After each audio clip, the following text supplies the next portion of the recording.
Okay. Cool. All right. Now I did that. Now we've got a second recording going. Good. Lovely, lovely, lovely. All right. Here we go. So, chat. Here we go. Oh, wait. Sorry. One other thing. I need to... Yeah, this theme, it should be vaguely familiar. This is one of the most famous role-playing games of all time. All time. This is a legendary name.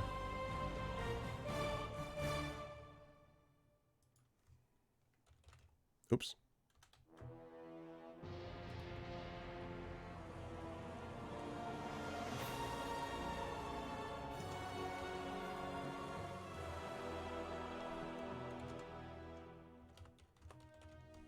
Anyone know?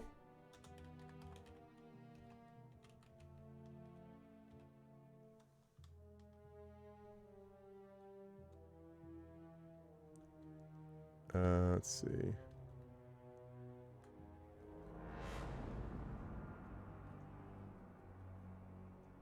You got it, Prince Justin.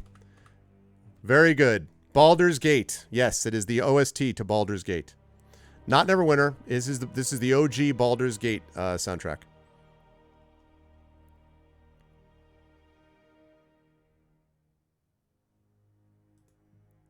Okay. There we go. That is fixed. Okay. Alrighty, so here we go. So let me show you all what we're looking at here.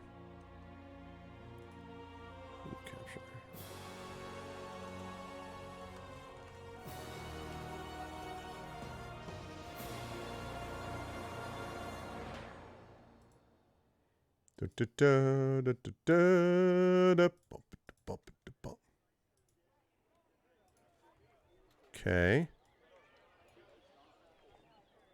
Now let me get...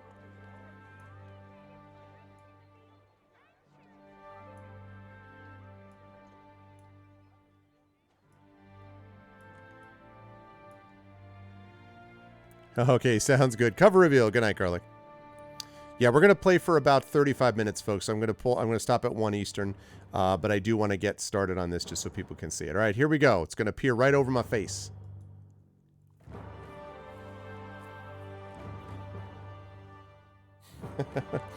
Into the Unknown. So I actually backed this on Kickstarter last year, and I was looking for some kind of big solo adventure / campaign. I thought about the possibility of doing it thought about the possibility of doing it for D&D with viewers. Thought about doing it for the possibility of doing it for myself. And when I looked at it, I was just like, you know what? This is a really good thing to follow up Legacy of Dragonhold with. We are in the future going to go back to doing D&D with viewers where I like gather a bunch of people together and I run a one-shot and stuff. I will do that in the future, but honestly, I have been having a little fun, especially because it's been hard to do the gamebook illustration streams because of just, Terry's been super busy, and then if her arm's not feeling good or whatever. So it's been kind of not as consistent as I want it to be. And I really enjoy doing these things with all of you. And I'm like, you know what? If I can't do it that way, then maybe I can do it this way and actually have that happen. And so, hence the reason that... Sorry, move things over here. Hence the reason that I thought I would give this a shot and see what this is like. So, I am excited to see how it works. And if it doesn't work as well as we might hope, then we'll deal with that. But I think there's a chance that it will work pretty well. So it's called Into the Unknown, and it has sort of multiple aspects to it, I guess. It is really a D&D 5e adventure, but solo. And so as I pull this thing up for a moment so we can see the whole thing, as I scroll down here, you can see the author and designer is Ben Barsh. She's the one who put all of this together. Project manager is Ben Barsh as well. And we have this right here. So this is a solo system. And I could zoom in a little bit, but I think this allows us to see the whole page at once, which is usually valuable. Adventuring solo is not an ordinary practice for many. It presents a different array of challenges that normal RPGs do not fall victim to. In an effort to quell the fire of uncertainty, Pacesetter has developed a solo system included in the beginning of every solo module create. This outlines tips on how to adventure, rules to modify or keep in mind, recommendations on how to go about mapping, resting, hirelings experience, death, etc. We also introduce the idea of adventure points to help your character overcome great threats. Your character starts with a new stat called Adventure Points. Your character has a number of APs equal to their character level. Each time you gain a level, you add an amount of APs equal to your new level. For example, a second level character is AP 3, 1 AP at first level, and 2 additional APs at second level. The character advances to third level and gains 3 APs. If your character has not used any APs, they would have now had a total of AP 6. APs are not regenerated by rest. When used, they are gone until you gain more by level advancement. APs are used as a mulligan. If your character fails a specific die roll, you can spend 1 AP to change the die roll to match the desired required result. This can be done for saving throws, attack rolls, skill checks, finding a secret door, etc. Also, an AP can be used to grant a reroll at any time for such things as damage rolls, hit point generation, etc. Furthermore, you can use an AP to alter a described result. So that sounds pretty good. Creating your character is a process unique to each player, party, or game master. However, for this solo adventure, it is recommended you refer to your own game version's standard character creation rules. Character will start with their starting gold, armor, and weapons. However, you may also purchase different weapons, armor, and equipment in the great city of Mackendire. See Chapter 3 for details with your starting gold. If you would like, you may randomly generate your character using the charts I provided in Appendix 9 character creation, which I think might be fun, but we'll come back to that. There are also 2 new sub-races and 2 new subclasses that we can play, which we'll find in Appendix 7 new races, and the new subclasses can be found in Appendix 8 new subclasses. So we'll come back to that a little bit. Difficulty modes. 2 distinct modes of play, story mode and hard mode. Story mode is for those who prefer to simply enjoy the story with some dice rolling and challenges along the way. At specific points in the book, you'll be able to add companions to your party. This will make the encounters a little less deadly if you just intend on enjoying the book slowly. It also helps out those wizards, magic users, casters to have a meat shield or 2. Hard mode is where you adventure true solo. No hirelings, henchmen, or companions. This is for those wanting the true solo challenge. While your character can still be defeated in story mode, it's more likely in hard mode. And then you have companions, blah, blah, blah, blah, blah. Combat, since there's no game master, the duties of controlling the environment and monsters fall on you, the player. You will control the monsters you encounter along the way, as well as determine any other outcomes a game master would normally handle: traps, random encounters, passing or failing saving throws, checks, etc. Most important note here is that your own moderator. The AP system was designed so you should not feel the need to cheat the system or metagame. Spellcasters, you have fewer hit points, blah, blah, blah. Try story mode first, recruit a single tank.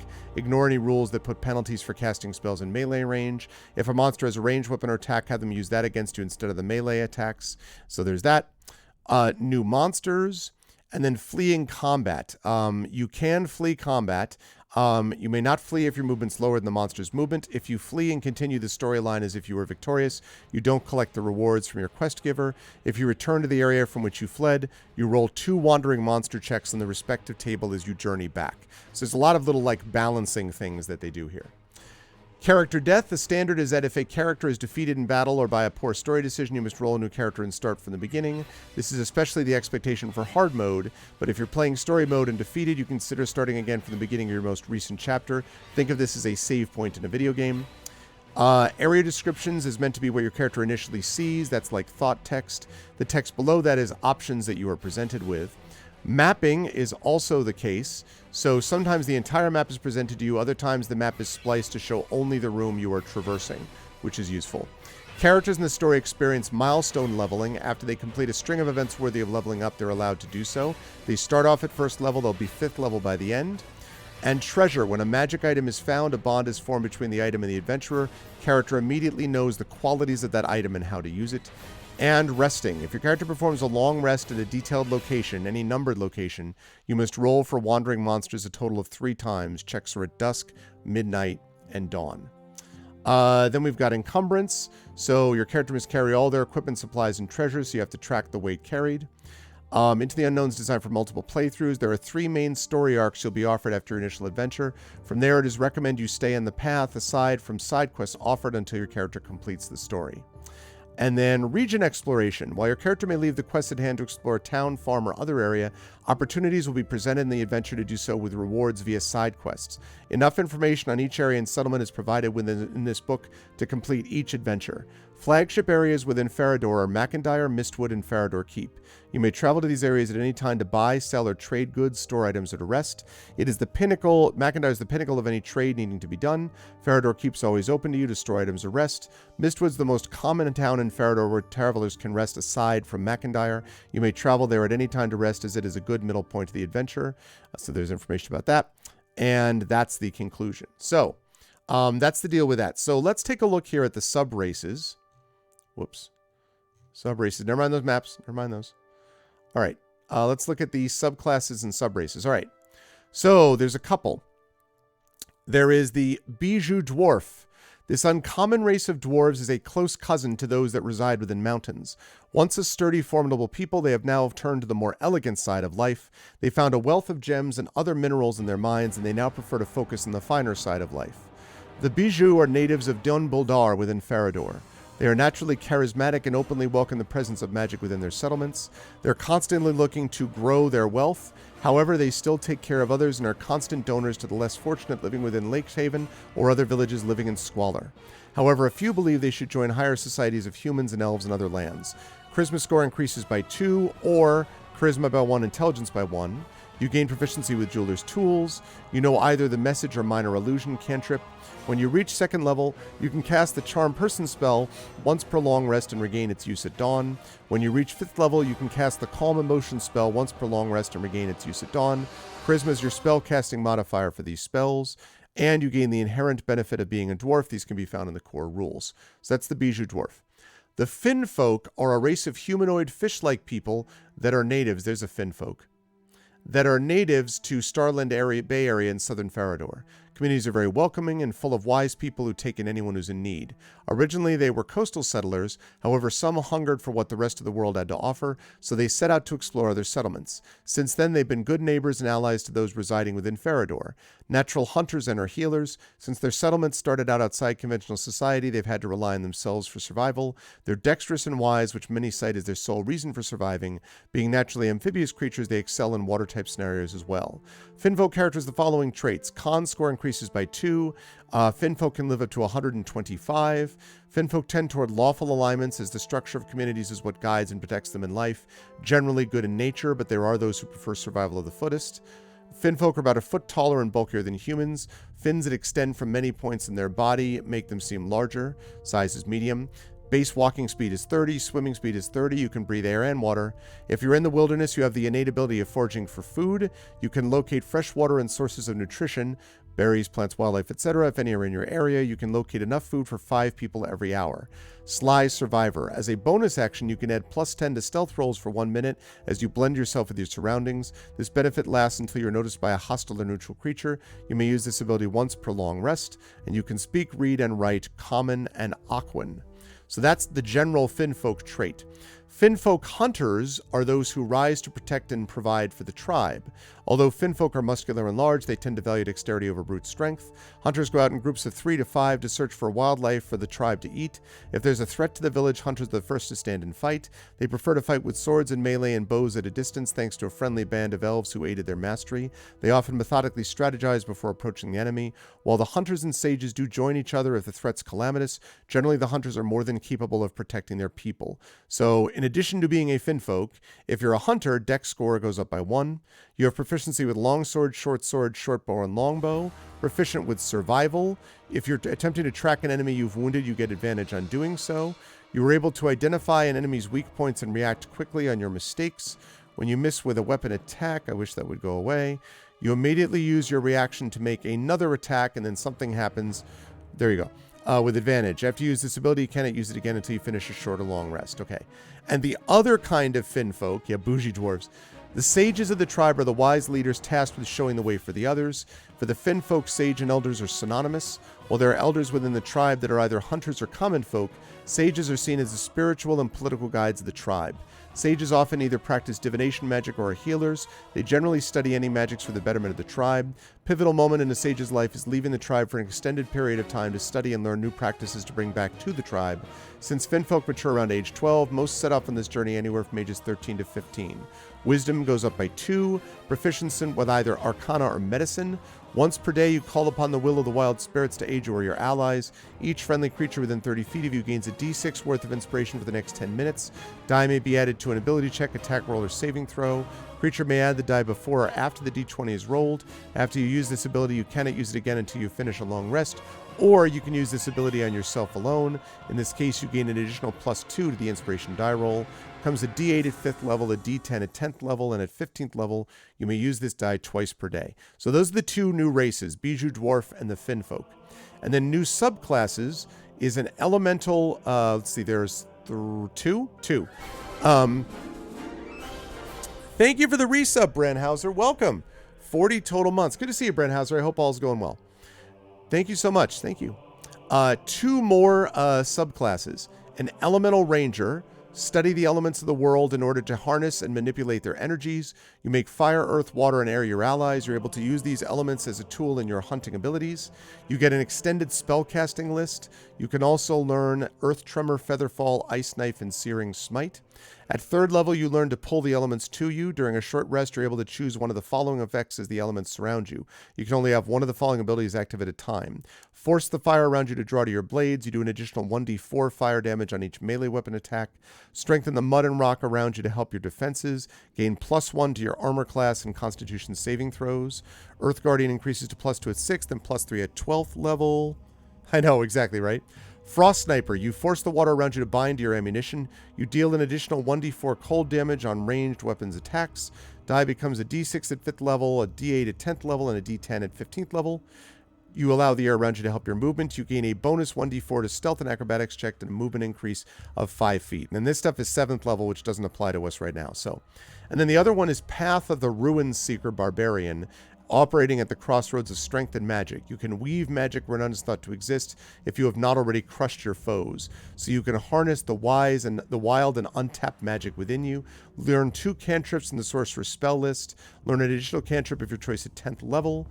You know 3 first-level Sorcerer spells of your choosing. Then the spells known Column of the Ruin Seeker spellcasting table shows when you learn more Sorcerer spells of 1st level or higher. So basically it's just a Sorcerer Barbarian.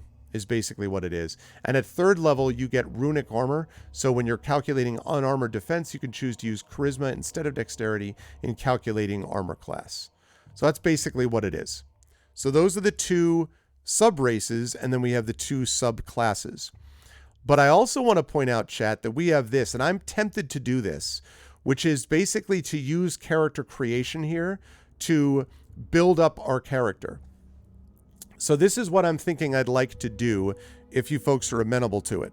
Now, again, if you really want to just create a character from the beginning, and that's like the biggest thing that you want to do, then I will certainly respect that. But otherwise, I would like to consider the possibility of doing it this way. So, give me a second here whilst I get this taken care of. No.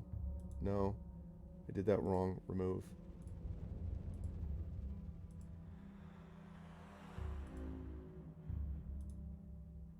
Aha, perfect. All right, that's perfect.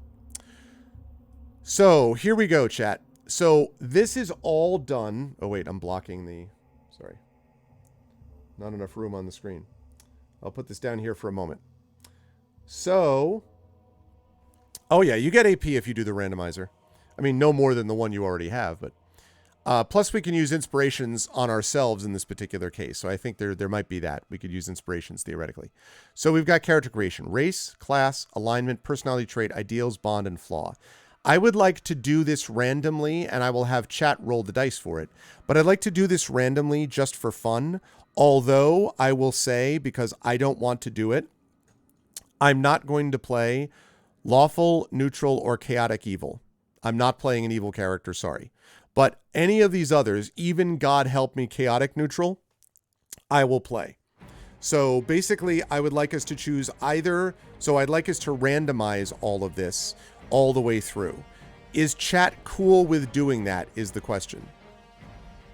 Is chat cool with doing that?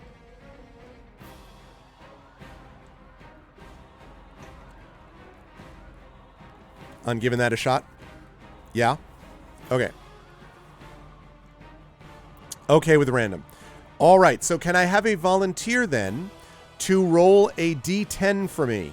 You can find one. If you have a die at home, you can do that. And I'm going to block this so no one... I'm going to block this so no one can see it. Because I don't want anyone to lie. Not that any of you would ever do that. So what I'm going to ask you folks to do is I'm going to ask someone to roll... ask to see whether you're willing to roll. And I think I might even change it up a little bit for a few times. So, can I get someone to volunteer to roll a d10? Any dice, like either if you have a die in person at home, great. Otherwise, you can use one of the digital dice rollers. You got an app for it? Okay, so everyone's going to get a chance. So let's have Rock God roll first. Prince Justin, you're going to roll next. So Rock God, you have dice. Can you roll a d10 for me, please, Rock God? Can you roll that d10?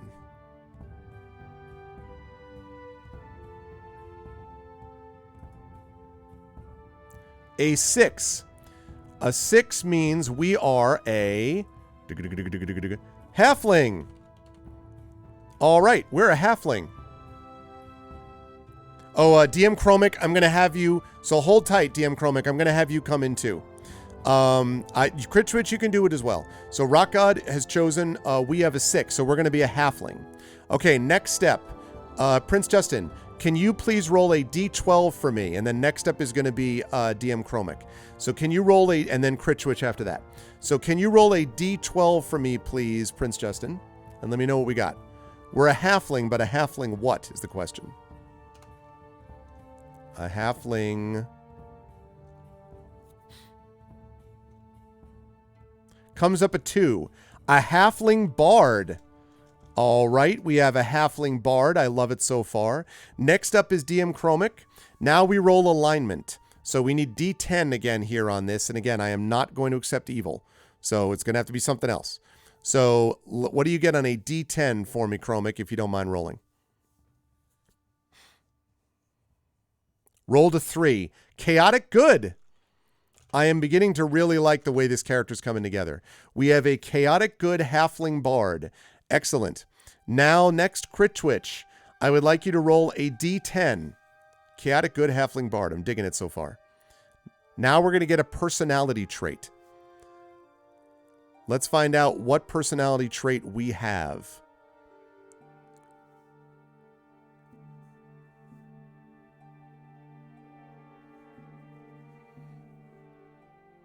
Halfling bards are always misunderstood. It's true. It's true. They're basically good people.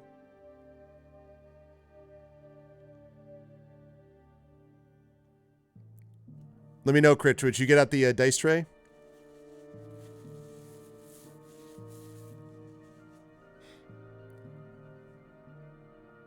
A 2. I am very tolerant of any and all beliefs. Dude, I'm beginning to really like this halfling bard. All right. Now I need someone else who has not rolled yet. Do we have someone who hasn't rolled yet who is willing to do so? If not, I'm going to rotate around to the top of the order and have Rock God again. So do we have anyone who wants to roll that hasn't yet? I'm going to give you 10 seconds to let me know if you do. 10, 9, 8, 7, 6, 5, 4, 3, 2, 1, 0. Okay, Rock God, can you roll a D8 for me, please? A D8.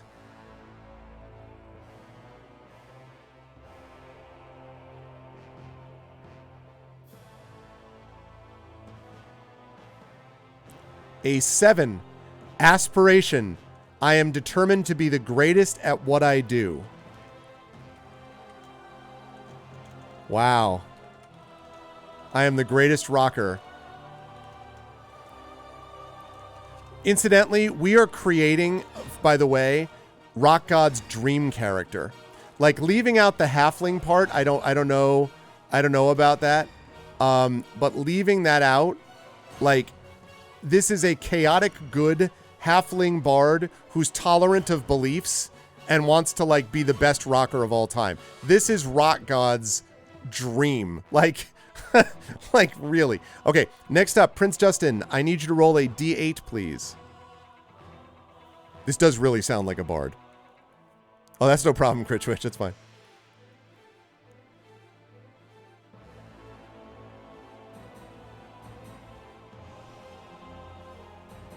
D8 comes up a 2. My honor defines me. Wow. My honor defines me. Interesting. A halfling bard, but totally metal, but like is just straight up like straight edge. Like no, you know. That's interesting. Okay, and then last but certainly not least, we're just doing this in order. DM Chromie, do me a favor, please, and roll a D8. This is the last of the randomizer rolls. For the honor of Rock. There you go.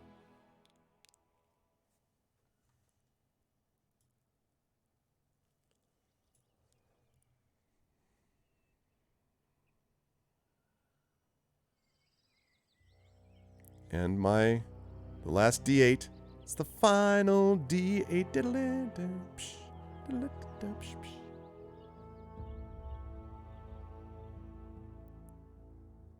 For the honor of Rock. Okay, the final D8. If you're still here, DM Chromie, I think you are. If you're still here, one more roll, please, on a D8.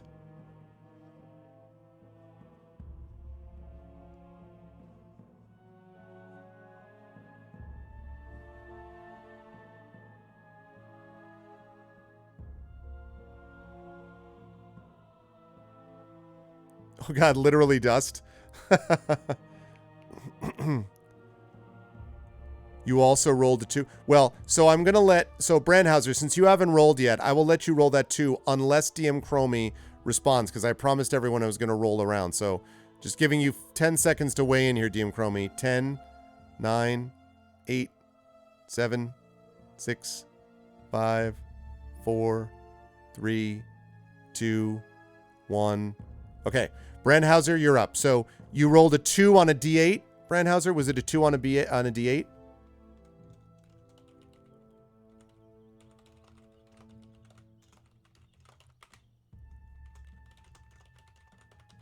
All right, that is the flaw. I struggle with trusting anyone I come across. So check it out, chat. We have a chaotic good halfling bard who is tolerant of any and all beliefs, who's determined to be the greatest bard, who is defined by his honor, and who struggles with trusting anyone he comes across. How good is that? All right, now, chat, what you're going to get the chance to do, is name this guy. So I will now take nominations. Just one. Actually, it doesn't even have to be a guy. What should we name this person? So give me some name possibilities. I will take one nomination per person up to a total of, I guess I can take as many as we need, but let's just one per person. So give me some name possibilities for Halfling Bard. Our chaotic good Halfling Bard.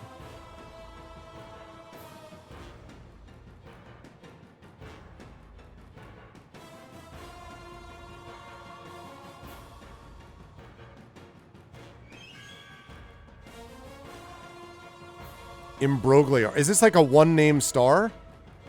Like Cher or Sting or something? Fane.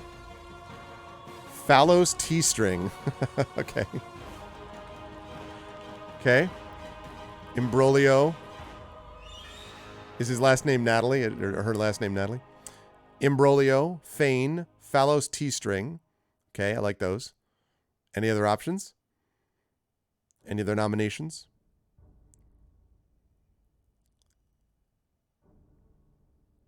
It has to be one name. Free, free, set them free. If you need somebody, call my name. If you want this bard, You can do the same. If you want to be chaotic good. What is that? Norel Navra. Norel Navra. August. Nice. Okay. I'm going to last call this. These are 5 good ones. Going once. Going twice. And sold. Okay. So I'm going to open this up.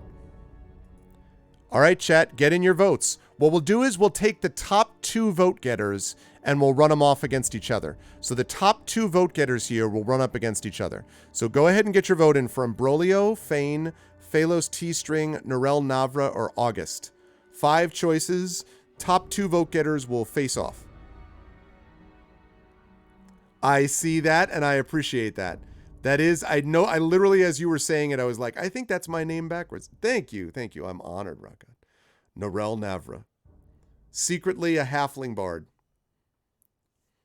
Secretly my entire life, that's what I've desired to be, is a halfling bard. Chaotic good. Defined by my honor. Determined to be the greatest. Yeah, there's something about that. I don't know that my aspiration is quite at that level, and I don't really struggle with trusting anyone I come across. I struggle with trusting some that I come across. Not anyone, though. But otherwise, you know. All right, we have 3 votes for Norel Navra, 1 vote for Fane.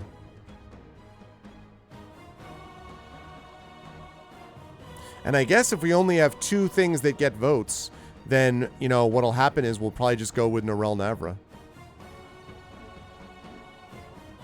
Tallest halfling bard of all time, yes. Sort of a half and a halfling. 1 and a halfling. They're adopted. Yes. That's I was adopted by we were adopted by the halfling by a halfling group. And they didn't know what to do with me, but they were kind, and so I love it. Now, is Norel Navra a man? I should say male. Is Norel Navra male or female? Or non-binary? It looks, I mean, if it's going to be a version of me, I guess it would be male, but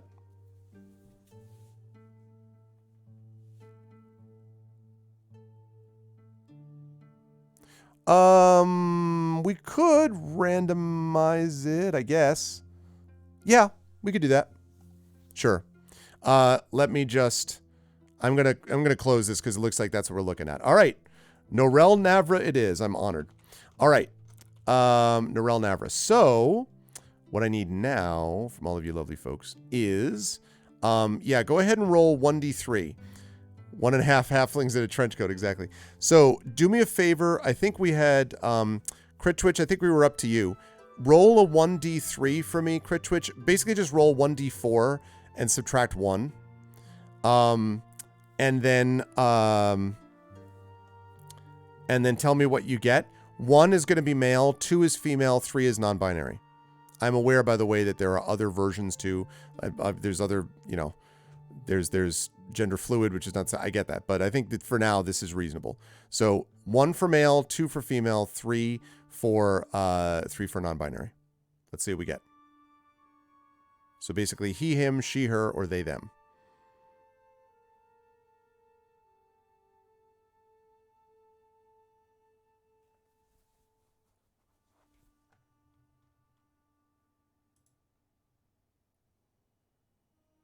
One. Okay, so male. All right, well, I am male, so that works. Okay, Norel Navra is male. Okay, cool. So now what we do, chat. That's what I rolled to. Well, then it was meant to be. All right, chat. So you know the drill next. So we've got that covered. So now what we're going to do is I'm going to move this over here so I can be seen. Now what we're going to do is we are going to make a couple of adjustments to this sheet. Effect Life never knew that it was going to be used for this. Strength.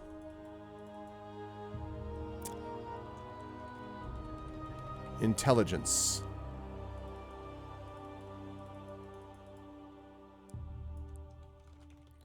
Wisdom.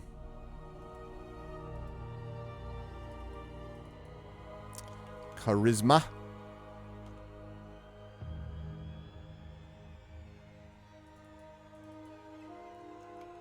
Constitution.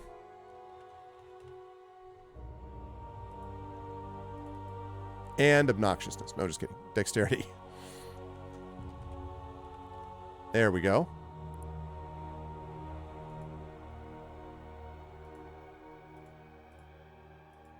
Lovely. All right. There we go. 6. Yep. All right. So now we have... I don't want to randomize this because I feel like... okay, let me rephrase that. I do want to randomize it, but not the way... Not like completely just like, well, make everything...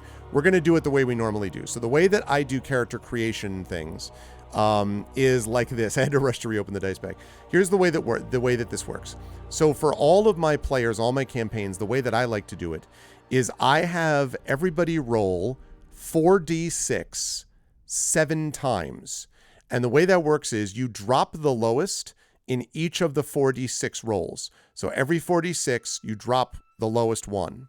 And then of those 7 scores, you drop the lowest of the 7 scores. And then you can assign the 6 scores as you wish.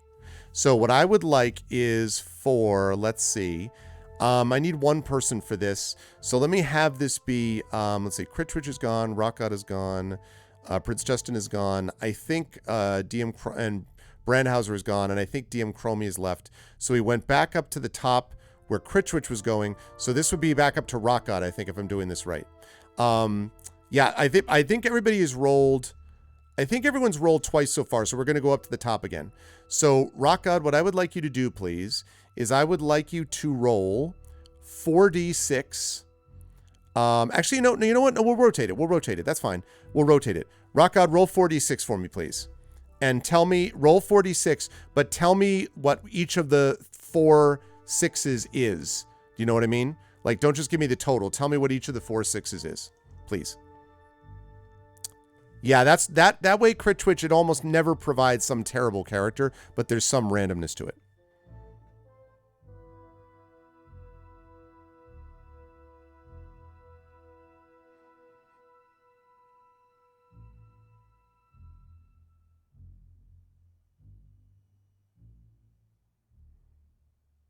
Three, 2, 4, 2. Wow. Bleh. All right, well, that actually is okay because we dropped the 2. So then we've got 4, 3, and 2. So we've got 9. Not great, but that might be one of the stats we drop. Okay, so that's Rock God. Next up is Prince Justin. Prince Justin, same thing, please. Roll 4d6. Just tell me each of the 4 6-sided dice, like what the result of each of the 4 is, please.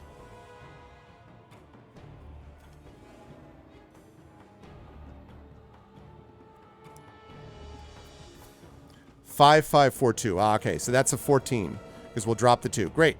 Okay, next up is would be DM Chromie, but I don't think they're there. So right after DM Chromie, next would be I think Crit Twitch is next, and then Brandhauser. Okay, sounds good. Thank you, Fjord Kelvin. Appreciate it. I'll catch you soon, man.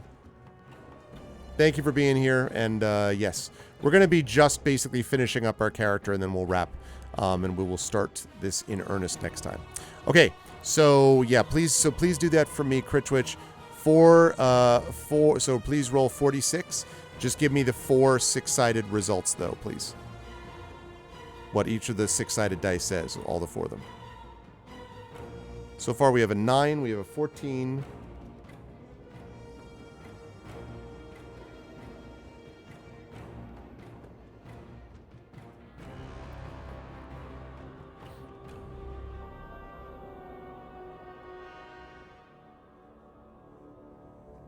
Yeah, seriously, dice be in our favor. What do we got, Crit Twitch? What do we got? What do we got? What do we got? Bring to me the power.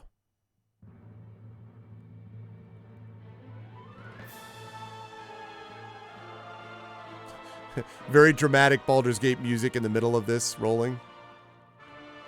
Oh, I think Crit Twitch may have been overcome by dust. I think the dust has finally gotten to them.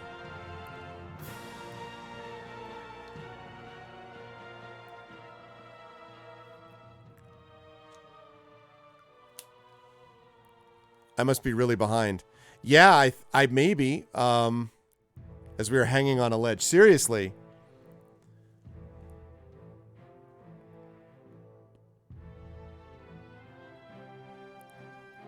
Okay, so Crit Twitch, yeah, did you hear what I said?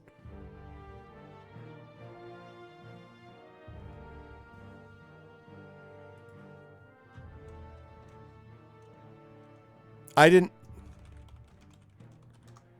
Yeah, I didn't see it.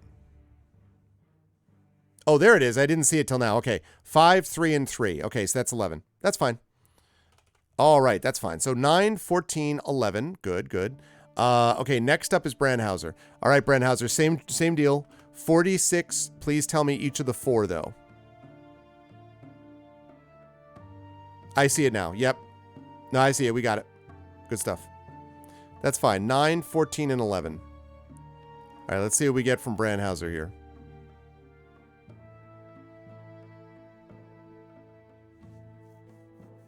Two, 4, 6, 6. Wow. We got us a 16 right there. Drop that 2. We got us a 16. Nice one, Brandhauser. Good stuff. Okay. Back up to the top with Rock God. All right, Rock God. Got three D6, 3 scores left to get. So again, 46, please. Yeah, that's legit. 16's very legit. This is reminding me of the days. I'm sure you folks did this if you ever play the old RPGs where you just click over and over and over and over and over again until you got like the 18/93 or whatever. That's another good one. We dropped the 1. We've got a 14. Good stuff.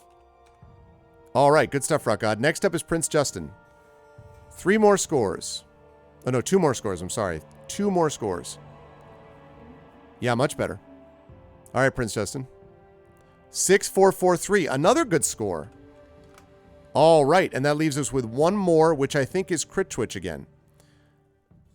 All right, Crit Twitch. Let's make it happen.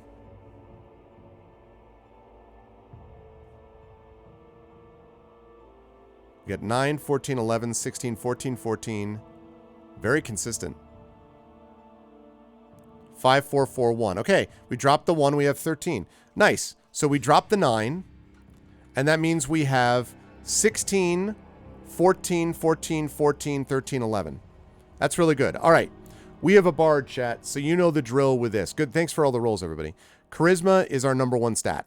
So guess what? That's the 16. We are a bard. That's our deal. Now, dexterity, constitution, intelligence, wisdom, these are all good, reasonable possibilities, and I think that probably for a bard, I'm guessing probably intelligence or wisdom.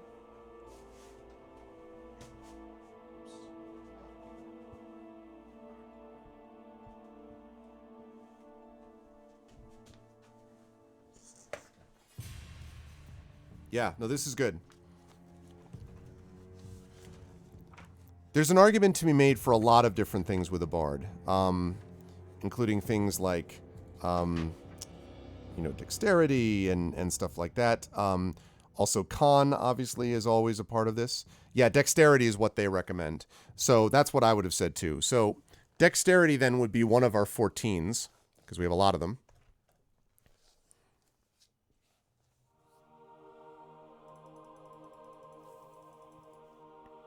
Yeah, because you got to remember that a lot of what bards are doing is, especially in combat, they're going to be more likely to use either finesse weapons or not big two-handed strength-driven weapons. Not that it hurts, but all that sort of stuff. So yeah, saving throws. So probably dexterity would be the case. All right, so we have dexterity. Exactly, yeah. So we have 16 for charisma. We have 14 for dexterity. Now we have 2 more 14s. Probably because we're dealing with a halfling, the recommendation would be to make sure that we have enough health to kind of make things go. So 14 for con would probably be useful. And we have 1 more 14, and that one could go either to intelligence, wisdom, or strength. Strength is going to be the least important for us, probably. So I would say, if anything, it makes sense to probably go with... Well, I'll actually let chat decide that. So, let me clear these. That 2 was con. Okay, so... What should our Fourth stat B. It's either going to be intelligence. Yeah, basically. Intelligence, wisdom, or strength. Because we have charisma. Oh, wait. Hold on a second. Yeah, because we've done 3. So we've got charisma, con, and dex. Actually, charisma, dex, con. So now it's strength, intelligence, or wisdom. So go ahead and get your vote in, folks. Which one should be the next highest for Narelle Navra? It's a $ vote space, the one that you want. So which is the one that's going to get our last 14? Wisdom? Definitely good for saving throws, etc.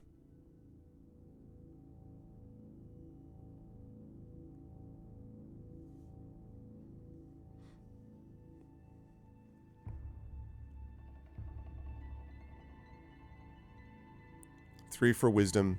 Yeah, I mean, this character is an above average character. Like, even 11, even if the strength is 11, that's fine. That's more than reasonable for a halfling bard. They don't make saves. Right, Jay. Yeah. All right, so wisdom. All right, we're going to go with that. Wisdom is going to be a 14. All right. Sorry, Jay. I closed it, but that's what everybody voted for anyway. So you did what everyone else wanted as well. So 16 charisma, 14 con, 14 dex, 14 wisdom. The 2 stats that are left: intelligence, 13. Last one to be strength. So there you go. There they are, and I feel like that's pretty. Okay, I feel like that's a pretty good number, honestly. Like those are good. I feel like those are good starting stats. So those are good. And we have everything else that's been built in. So, since we are making a bard, let's see. We also have to figure out a background. So, let's figure out the background here. Not going to have to worry about bard colleges yet. We are going to have to worry about backgrounds. So...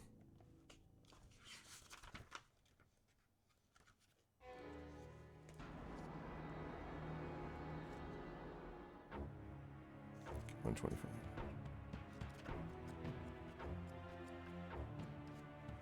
Okay. So, backgrounds. We've got Acolyte, service of a temple to a specific god or pantheon of gods. That makes no sense for a halfling bard, so forget that. Charlatan. That is a possibility. In fact, I'm going to put this up here as a thing. Now, you know the statistics.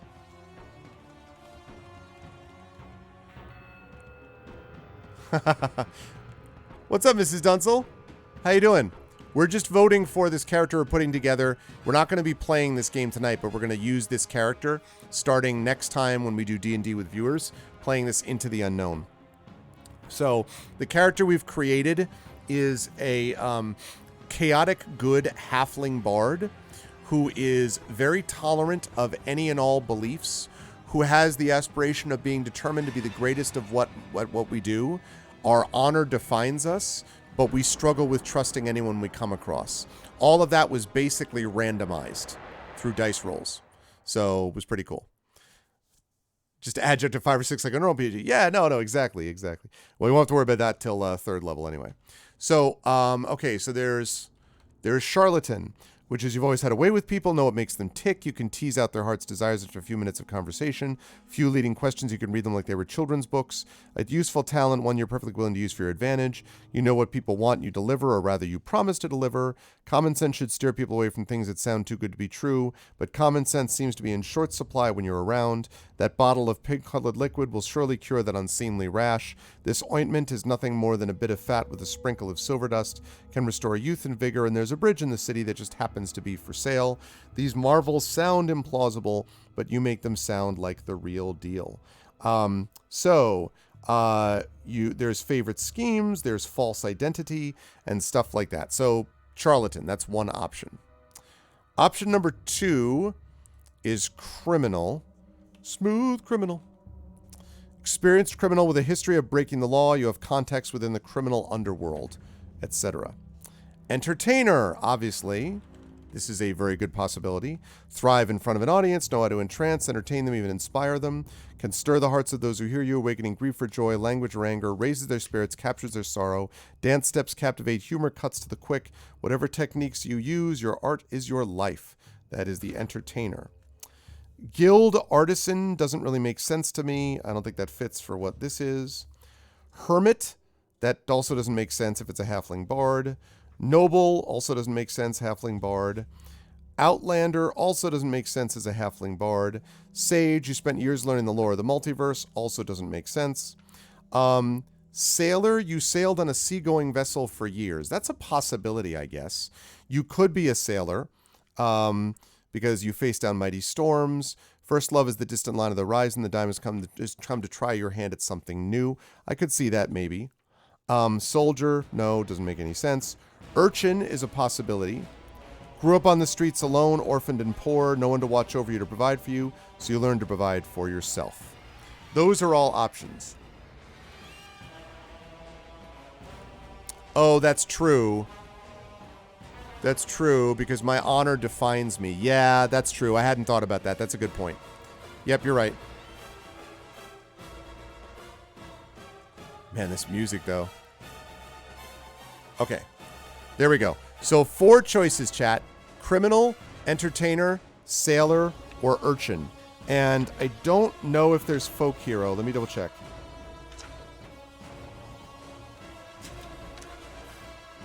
Totally missed it. Yes, there is a folk hero. Come from a humble social rank, but you're destined for so much more. Thank you, Rockod. Totally right. I totally missed that. Folk hero. That's also a good choice, I think. So here we go, chat. What should our background be? Remember, we are tolerant of any and all beliefs. We're chaotic good. We're determined to be the greatest at what we do. Our honor defines us, and we struggle with trusting anyone we come across. Based on that, which of these 5 should we have as our background?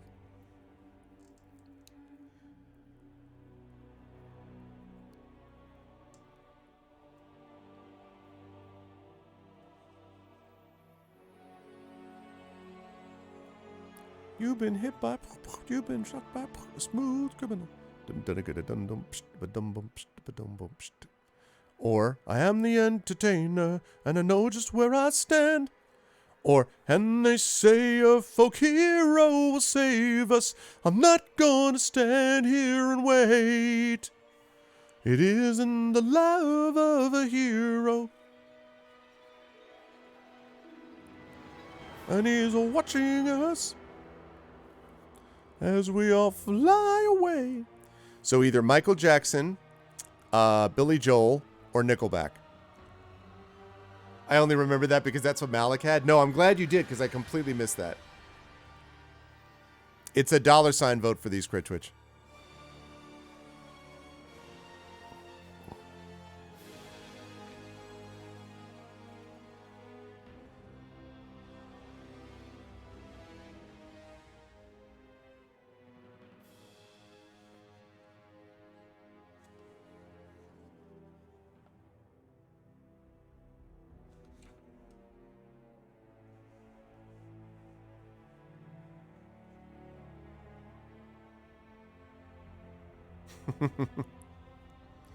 For like burglar? Yeah. No, I know. Alright, last call. Also, good to see you, Commander Nunsel. I could see that. Yeah, I could see that too.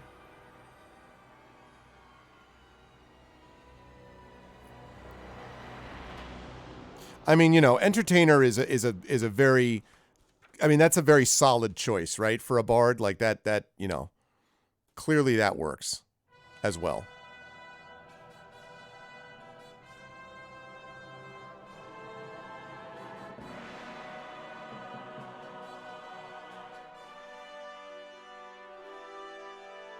Yeah, no, I could see that. Like, none of these were bad. Like, some of them, other ones were just like, other ones didn't make sense to me. Like, the sage, I'm like, come on, like, really? But not for this character.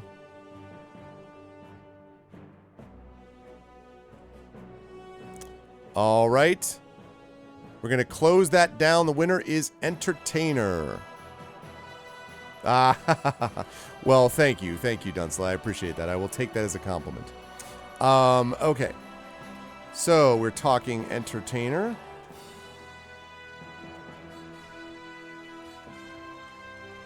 And I'll probably, like, clean this up at a later point and put it into something else, but, like, that's the basic idea. Okay, so an Entertainer. And that means we have a few things.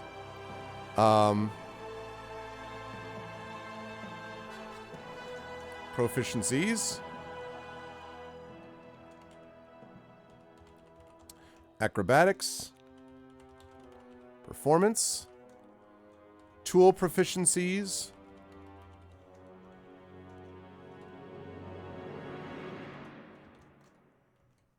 Tool proficiencies are disguise kit.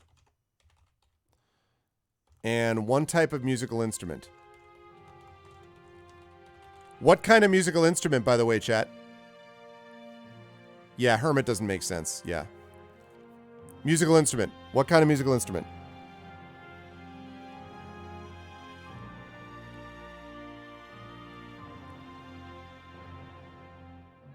Singing? Well, no, singing, that's the automatic. You automatically get the singing. You automatically get that. This is in addition to that. Grand piano. What is that? What is that thing that's played? It is a Japanese instrument played by, the famous one is the Yoshida brothers. It's a stringed instrument, and it's got this. It's got like a wavering sound to it. It's really, really cool. Violin, microphone. Yeah, very funny, Jay. Bongo drums. Is it a koto? It's I don't, is that right? It's got more than 2 strings though. I think I know the one you're talking about, Mrs. Dunsel, but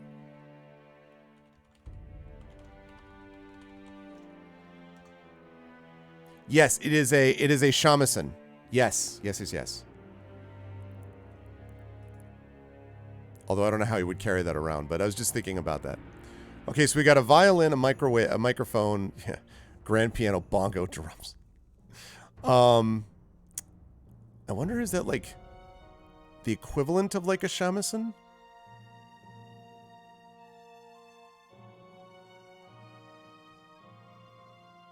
I mean, whatever, he could carry that. Like, remember, I am a halfling bard, right? That was adopted. So I am a halfling. I have halfling characteristics, except that I'm adopted. So I actually look like a human, right? He looks like a human. Narelle Navra looks like a human and carries around a shamisen.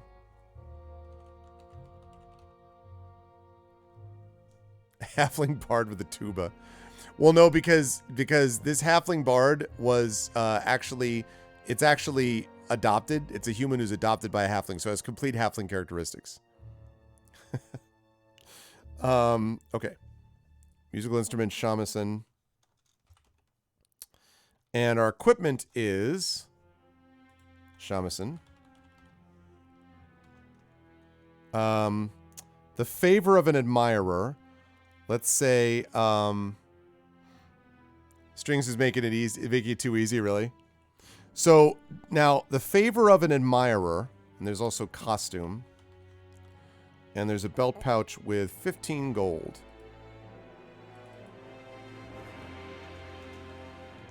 Now, I do have a question, chat, about that, which is, let me get that pouch.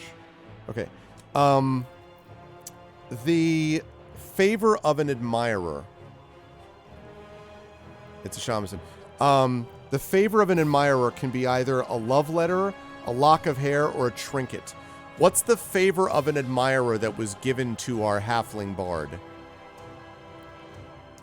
What was given as a special, like, memento, like, never forget me, Narelle? What was it?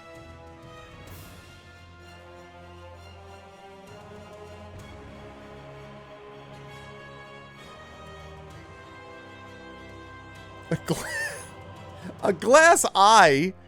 What is wrong with you? Why would that be the glass eye?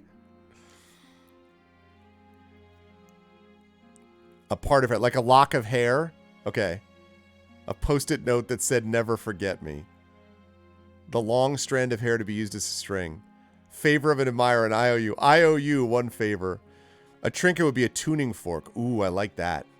So I would say either a lock of hair, which gets used in the strings, or a tuning fork. Glass eye. As a half-blind man, I take a glass eye. No, I know, but I'm just saying, like, I mean, the IOU one kiss.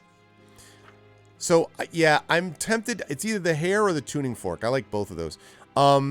Let's say the hair, and let's say that the hair is braided among the strings of the shamisen. So, lock of hair in shamisen. Right. Okay. All right, we've got that. And then in addition to this, we have, for other proficiencies, we'll deal with hit points. So first level, it's 8 plus your con modifier. And with con, that's actually... actually, let me run that down. I think... check on ability scores. I think...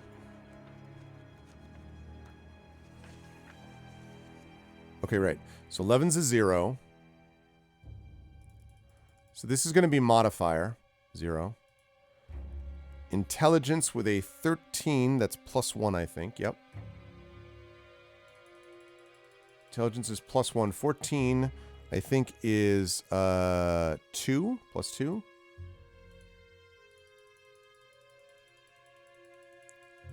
Charisma, 16 is a plus 3. Otherwise known as we are quite charming when we want to be. Con, again, plus 2. Dexterity, again, plus 2. And then gold, that doesn't apply to. So, that means... Oh, that's really cool, Rock God. Also good to see you back, Burner. That's true. What color hair? Oh my god, Dunsel, that's freaky. I like that. It's freaky, though. Okay, so we've got plus 2 for a con. So we're talking 1d8 plus 2. And so we're going to start with 10 hit points at first level. After that, we do it as God intended with randomly, with random dice or whatever, but...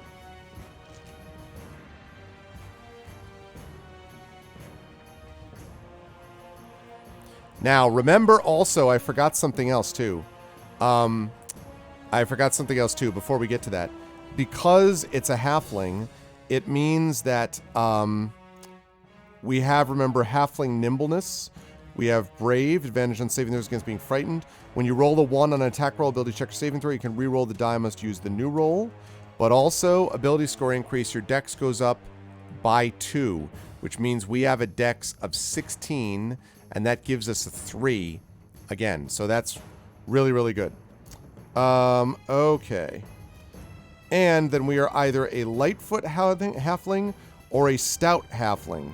I would say Lightfoot because we can easily hide from notice, either using other people as cover. We're naturally stealthy, and our charisma score increases by 1, 17.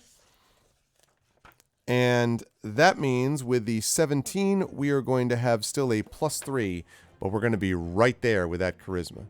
You're just rocking with a glass eye in his pocket. Okay. So that's the deal with the halfling. Those are the racial bonuses. Then we go back to what I was saying about with Bard, which is 1d8 plus con modifier. So hit points will be 10. I have to increase this a little bit.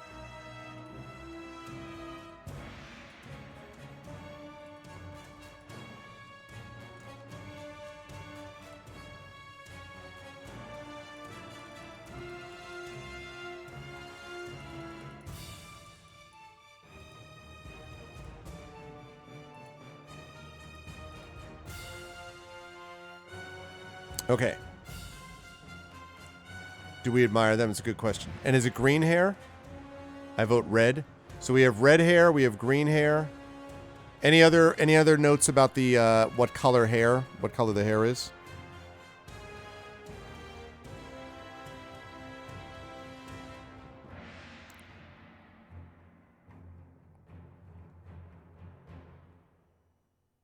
2 red, 1 green. Anyone else? And then we're going to say, so we're proficient in light armor. We can have simple weapons, hand crossbows, long swords, rapiers, short swords, etc.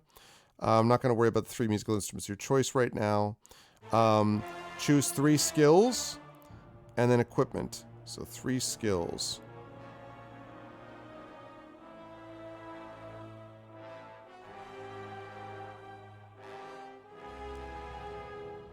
Rainbow streaks of red and green. All right, let's say lock of red, and that combines a lot. Lock of red-green hair. All right. And then we've got the costume that we mentioned before. Great. Okay. Now we're also going to have, let's see. So we've got a rapier, a longsword, or another simple weapon. For speed here, I'm going to say a rapier for this weapon. For brevity's reasons. We're going to say an entertainer's pack.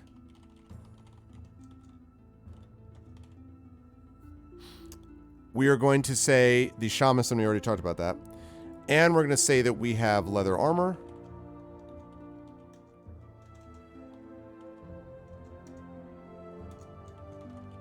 And a dagger. Which reminds me, I got to put AC up here.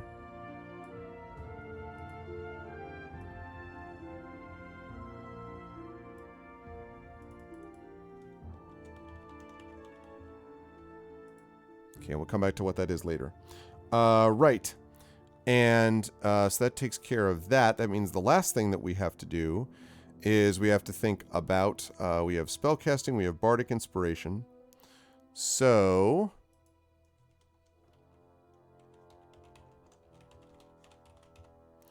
we have bardic inspiration. Don't have anything else because we're not jack of all trades yet. Spells known of 1st level and higher. Turns all green, we're in trouble. Ooh, I like that, Commander Dunsel. That's all good. You're talking my language. Okay, 1st level, 2nd level, you can cast cure. Okay. Let's see. And so we have 2 cantrips and 2 spells. Now, what they recommend here, and I think this is a good idea just to get things started, is they say for cantrips, dancing lights, vicious mockery,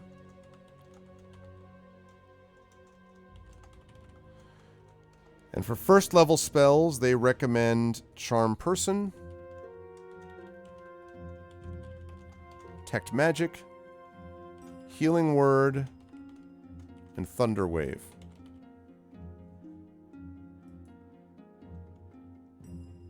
Okay. That gives us that. Then we just have to figure out armor class, and we're pretty much done. And I'll just read you the opening sentence of the adventure, and then you will see from there. So let's see, 7, 14.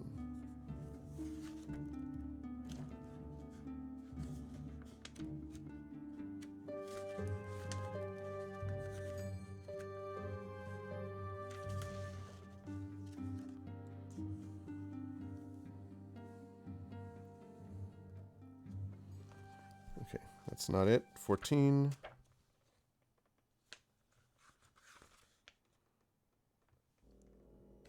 As we use our AP, the color changes.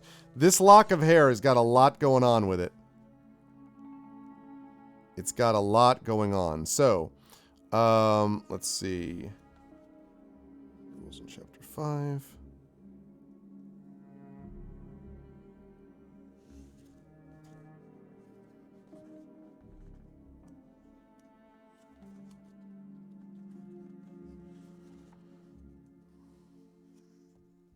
Okay, so leather armor is 11 plus our dex modifier, and our dex modifier is 3, so that means that we have an AC of 14.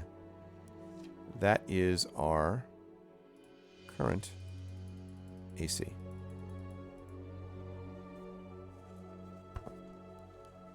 All right, let me introduce to you the act you've known for all these years, Sergeant Peppers. We are Norel Navra. Norel Navra is a chaotic good halfling bard, very tolerant of any and all beliefs. We aspire to be the greatest at what we do. We are defined by our honor. We struggle with trusting anyone we come across. We have an entertainer's background. We are proficient in acrobatics, performance. We have disguise kits and shamisen. We also have bardic inspiration. We have dancing lights, vicious mockery for cantrips. First level, we know charm person, detect magic, healing word, and thunder wave. For items and artifacts, we have a shamisen, a lock of red-green hair, which does a bunch of various weird things depending on what chat thinks, which is currently woven into the shamisen strings. We have a costume, we have a rapier, an entertainer's pack, leather armor, and a dagger. We have 11 strength, 13 intelligence, 14 wisdom, 17 charisma, 14 constitution, 16 dexterity. We have an AC of 14, 10 out of 10 hit points, and 15 gold. Let us save this up. Let us save this as... I'm going to put this in... I'm going to put this in D&D stuff. We're going to put...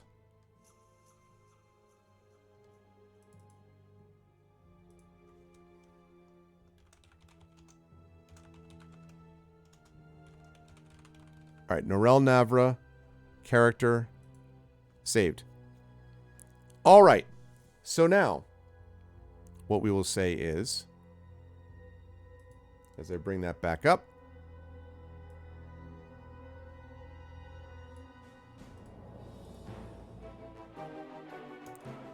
all right, we got the complete map. We did all that. So we're just going to read the opening lines, okay? Then we're going to get into the other stuff. So, here we go. Congratulations, Chapter 1, Into the Unknown. Oh, I thought so. I like this character, yeah. Congratulations. You are the most recent graduate of Farador Keep. Oh, let me move. Sorry. Let me move this.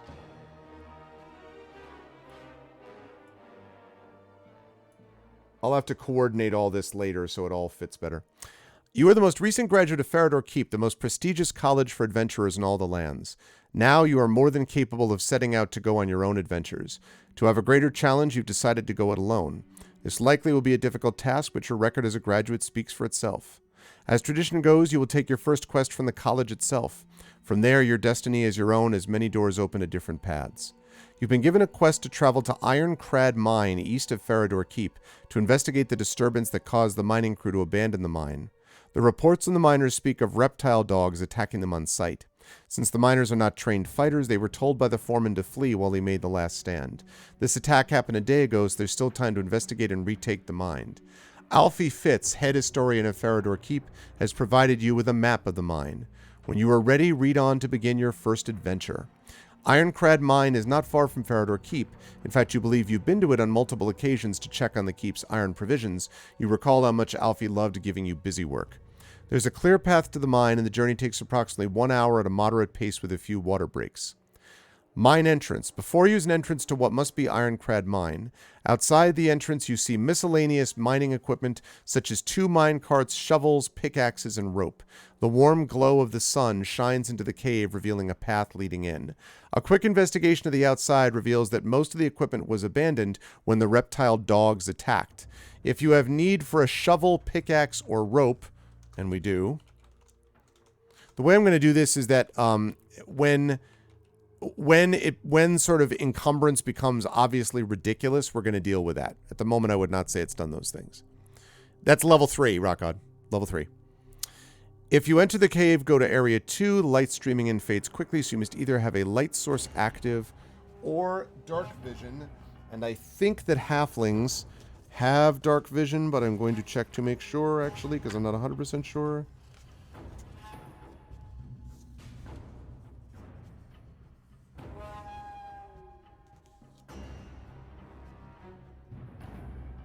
Oh, we do not.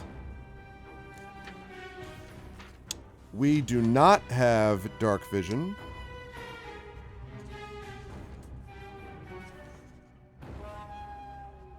Yeah, we don't. So, we're going to have to use a torch, which I'm going to assume that we have with us.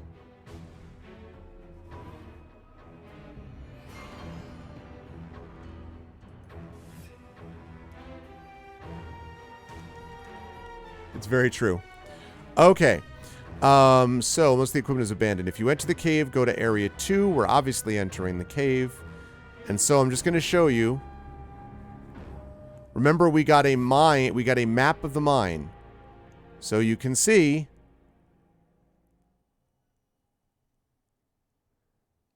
There's the left side and the right side of the mine. So we won't always have that. But for this, we will.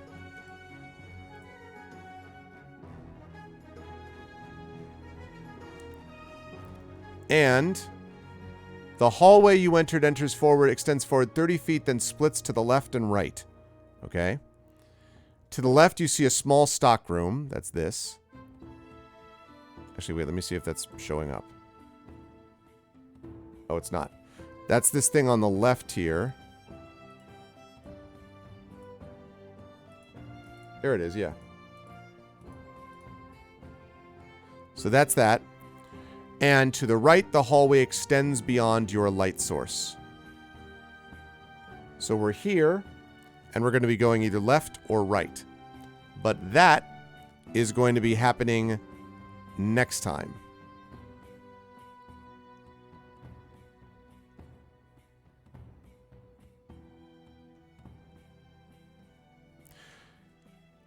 And this, by the way, is also... so you do that after, basically you do this after the mine, then you're able to go to these places, basically, Jay. But this starts out with you leading into the mine. And so this has just like, I'm not going to stop because I don't want to spoil things, but look at all this.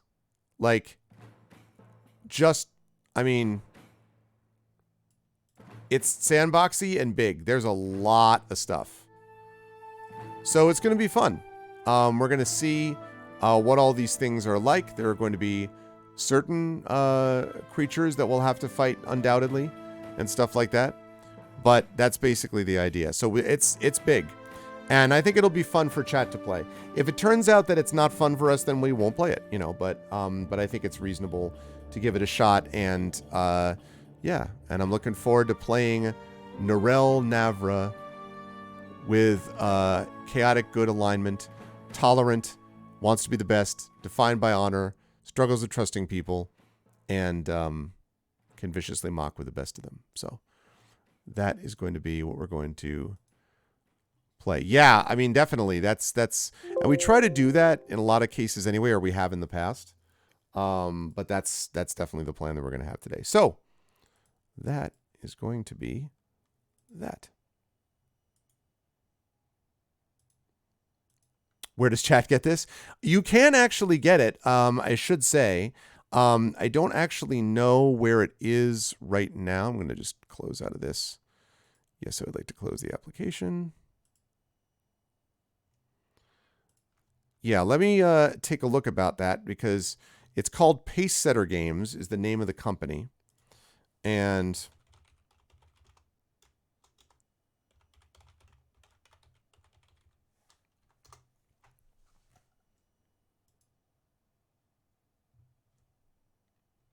okay. Yes, so there is a map book. There's a complete hardcover. You can get the digital ones as well. There's actually, you can get physical plus PDF. You can get for like $25 and then they'll ship it to you.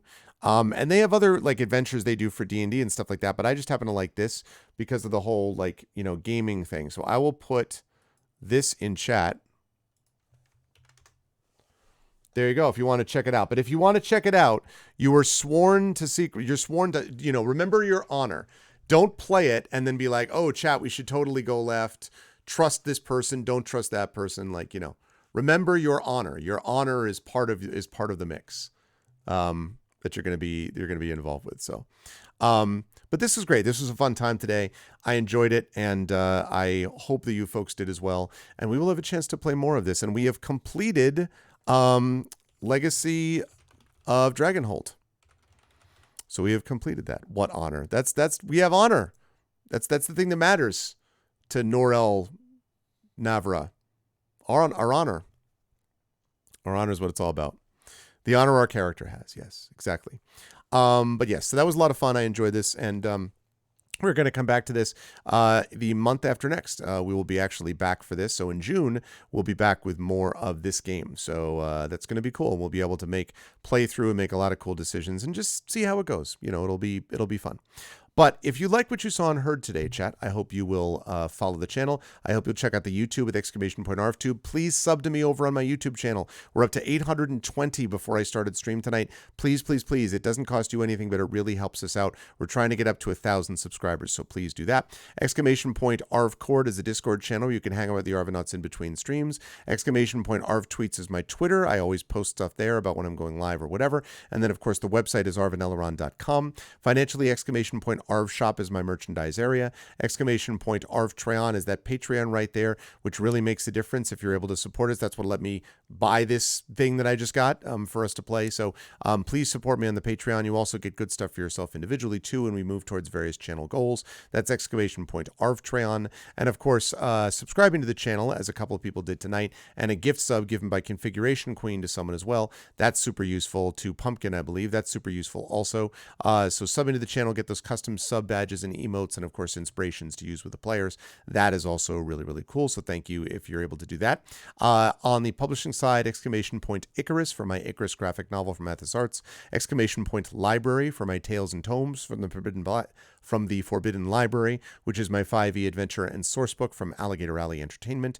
And of course, !Greyshade KS for my Greyshade Kickstarter, which is going to be launching in about 6 weeks, roughly 8 weeks, because it's going to be May 31st is the release of Greyshade, and then 2 weeks after that is when the Kickstarter for Greyshade, the tabletop game, and the next 2 books in that series, and Trendane's audiobook launches at that time. !Greyshade KS. As always, !BLM, Black Lives Matter, very important to affirm and assert the significance and importance of Black lives. !Help Now, the World Health Organization page on suicide prevention. Very important to reach out to others when you need help and to reach out to others when they need help as well. And !Ukraine, UKRAINE, to support the people that are fighting a war against an illegitimate expansionist power that is attempting to destroy them and has no justification whatsoever. So this is a way to help the Ukrainians and to help us also refugees who have been the millions that have been displaced and of course thousands that have been killed and all those things. This is a way to help those folks as well. So please do that. Please and thank you. Just before I read out the names, I will say a quick note on schedule. Tomorrow we have Speculate returning with Girl by Moonlight Fractal Spire with Brandon O'Brien as your GM and these strange friends. We'll then be off on Monday, and then Tuesday, mark your calendars.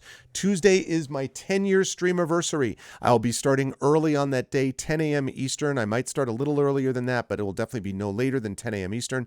We'll play the first game I ever streamed on the channel, which is Legend of Grimrock.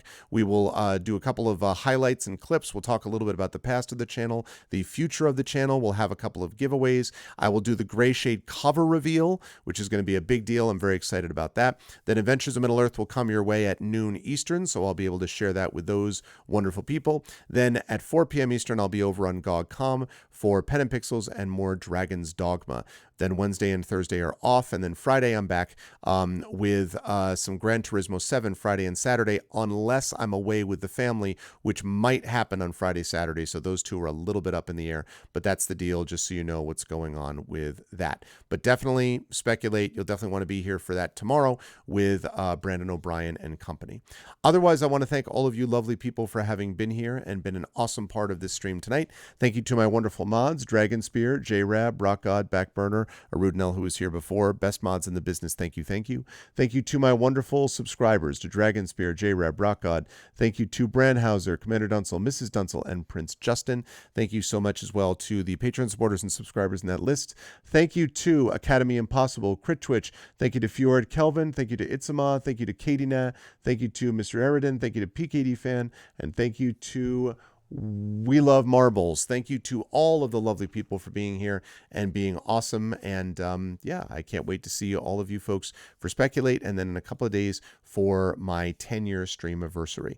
Until then, Legacy of Dragonholt complete. No raid today. It's late, and we need to get to bed, and it's also, people are going to sleep and all that. So no raid today. We'll probably do one, if not Sunday, then we'll definitely do one on Tuesday for the Streamiversary. Although I'm going to GOG, so I might not do it for that. So then it might be the day after that. Anyway, we'll do one at some point. But thank you to everybody. Much love to all. Legacy of Dragonholt complete. And I will see you folks back here tomorrow for a Speculate Twitch event. Until then, everyone, be good to each other and have a good night.